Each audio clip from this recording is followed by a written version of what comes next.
Have you ever laid awake at 3 in the morning, reliving a conversation from 3 years ago, changing what you said, rehearsing what you should have said, and then worrying about what you might say wrong tomorrow? My friend, if your mind feels like a room where someone left all the lights on and never came back, you are not alone. Overthinkers are not people with broken minds. They are people with very active, very caring minds that were never taught how to rest. Today, I want to tell you the story of a weaver named Mira and the one gentle truth an old shepherd taught her by a hillside fire. And at the end, I will share a simple 60-second practice that will help your mind finally set down its needle. Once upon a time, in a small mountain village wrapped in morning mist, there lived a weaver named Mira. Her hands were gifted. Her loom was made of fine old wood, and everyone who saw her work said there had never been a cloth so careful, so full of thought. But here is what they did not see. Mira had never finished a single piece in 3 years. Every morning she would begin weaving, and every afternoon she would stop, pull the threads apart, and start again. This color is slightly wrong. This pattern might not hold. What if the person who receives it doesn't like it? What if I have made a mistake I cannot see yet? Her hands moved constantly, but the loom remained empty.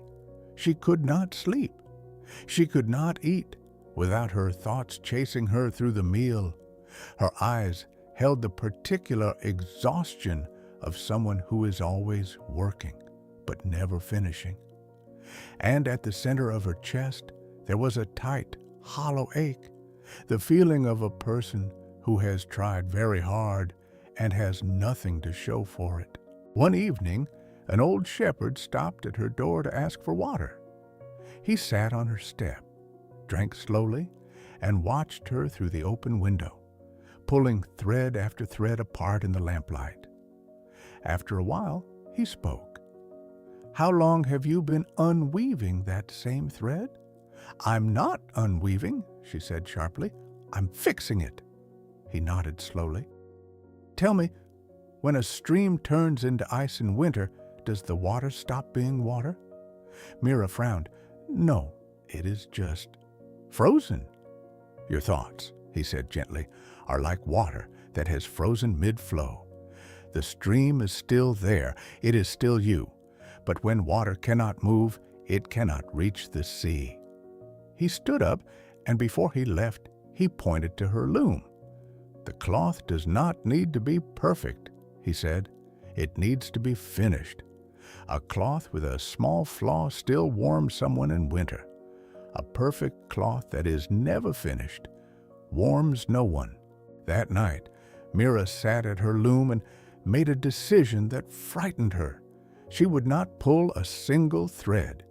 She wove through her discomfort. She wove through the voice that said, "This isn't right yet." She wove through the urge to start over. And when dawn came, the cloth was done, imperfect in 3 small places, beautiful in every other. She held it up to the light and wept, not from sadness, but from the relief of a person who has finally put something down after carrying it too long. She began to sleep again. Her shoulders dropped, and the tight, hollow ache in her chest slowly became something softer, something that felt almost like peace. My dear friend, your mind thinks so much because it cares so much. That is not a flaw, but caring does not require suffering.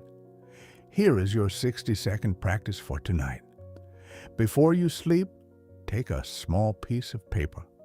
Write down the single thought that loops the most, the worry, the conversation, the decision. Then fold the paper once. Place it somewhere outside your bedroom and say aloud, softly, "I have heard you. You can rest now. So can I." This is not suppression. This is an acknowledgement. You are telling your mind, I see you. The thread is safe. We do not need to unravel it tonight. Leave a comment below.